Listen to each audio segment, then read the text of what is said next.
ನ್ಯೂಸ್ಗೆ ಸ್ವಾಗತ. ನಾನು ನಿಮ್ಮ PH Naikodi. PNCIB news breaking news.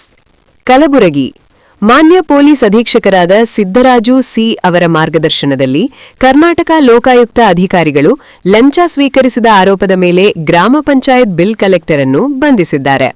Kalaburagi ತಾಲೂಕಿನ ಕುಮಸಿ ಗ್ರಾಮ ಪಂಚಾಯತ್ನಲ್ಲಿ ಕಾರ್ಯನಿರ್ವಹಿಸುತ್ತಿದ್ದ ಬಿಲ್ ಕಲೆಕ್ಟರ್ ಮಲ್ಲಿಕಾರ್ಜುನ ಅವರು ಮೊಟೇಷನ್ ಮಾಡುವ ಕೆಲಸಕ್ಕಾಗಿ ಲಂಚದ ಹಣ ಕೇಳಿದ್ದಾಗಿ ದೂರು ಬಂದಿದೆ.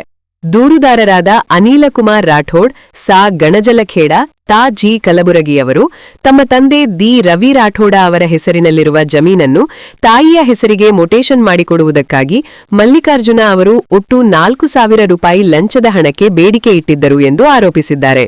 ಇದರಲ್ಲಿ ಈಗಾಗಲೇ ಫೋನ್ಪೇ ಮುಖಾಂತರ 2,000 ರೂಪಾಯಿ ಹಣ ಸ್ವೀಕರಿಸಿದ್ದ ಎನ್ನಲಾಗಿದೆ. ದೂರಿನ ಮೇರೆಗೆ ಲೋಕಾಯುಕ್ತ ಅಧಿಕಾರಿಗಳು ಕ್ರಮ ಕೈಗೊಂಡು ತನಿಖೆ ನಡೆಸಿದ ನಂತರ ಬಿಲ್ ಕಲೆಕ್ಟರ್ ಮಲ್ಲಿಕಾರ್ಜುನರನ್ನು ಬಂಧಿಸಿದ್ದಾರೆ. ಈ ಕಾರ್ಯಾಚರಣೆಯನ್ನು ಲೋಕಾಯುಕ್ತ ತನಿಖಾಧಿಕಾರಿ ಪೊಲೀಸ್ ಇನ್ಸ್ಪೆಕ್ಟರ್ 2 ರಾಜಶೇಖರ್ ಬಡದೇಸಾರ್ ಅವರ ನೇತೃತ್ವದಲ್ಲಿ ನಡೆಸಲಾಗಿದೆ. ಈ ಪ್ರಕರಣ ಕುರಿತು ಲೋಕಾಯುಕ್ತ ಅಧಿಕಾರಿಗಳು ಮುಂದಿನ ತನಿಖೆ ಕೈಗೊಂಡಿದ್ದಾರೆ.